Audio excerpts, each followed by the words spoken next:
So we've been looking at parametrically defined curves, and so now let's try and do some calculus with them. Calc 1, we were interested in that instantaneous rate of change, right? At a point along a curve, what is the slope of the tangent line? And that was dy dx, right? We derived that way back in Calc 1 by taking limits of slopes of secant lines to get the slope of the tangent line. Well, how do we find this if it's not defined as a Cartesian function, right? This assumes we have y as a function of x.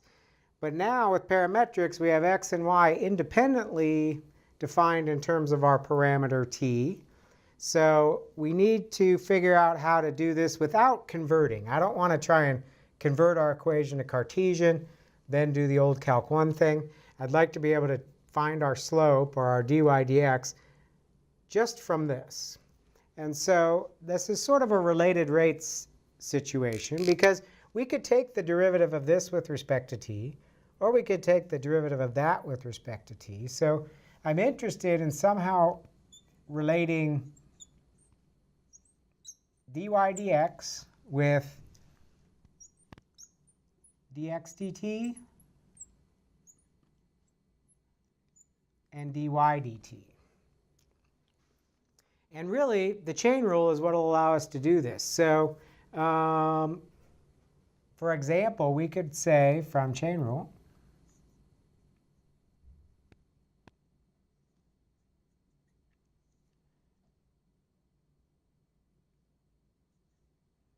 dy dt is dy dx, dx dt.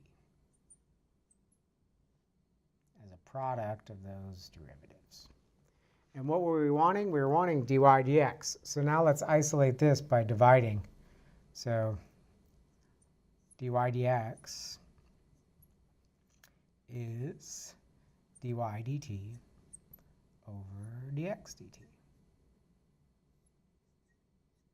And now we've got it. We can get our slope by really just differentiating these guys independently in a ratio. And it makes sense, right? It makes sense intuitively that if you want how y is changing with respect to x, well, change t a little bit, see how it changes x, change t a little bit, see how it changes y, and look at that ratio.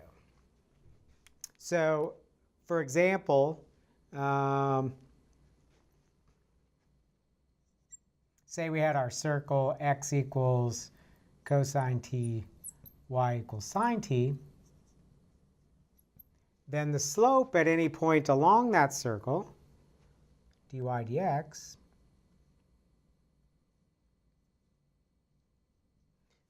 is just dy dt. So take the derivative of this with respect to t, so that's cosine t.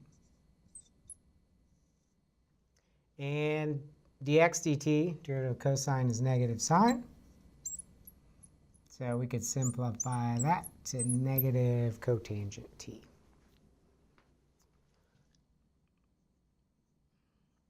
Now,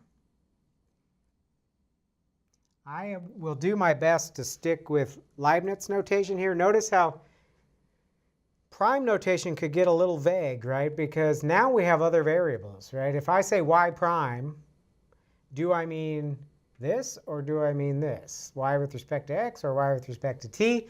And as you move into Calc 3, that gets even trickier, right? Because you'll have multiple variables. And so the nice thing about Leibniz notation is it's very specific. It tells you what variable is being differentiated and with respect to what. If I do use prime notation at any point in parametrics, I will be specific about naming which one it is. So for example, typically I'll reserve prime for just this, the old dy dx. So if I wanted to use prime notation, I would start off by letting you know that if I'm going to say y prime, I'm going to mean dy dx. I'm not going to mean dy dt. But I'll try to stick with the Leibniz whenever possible, because it's as explicit as you can be about what the variables involved are. Okay. Next, we'll look at higher order derivatives. So what if you want the second derivative or third derivative? And we'll look at maybe doing it at a specific point.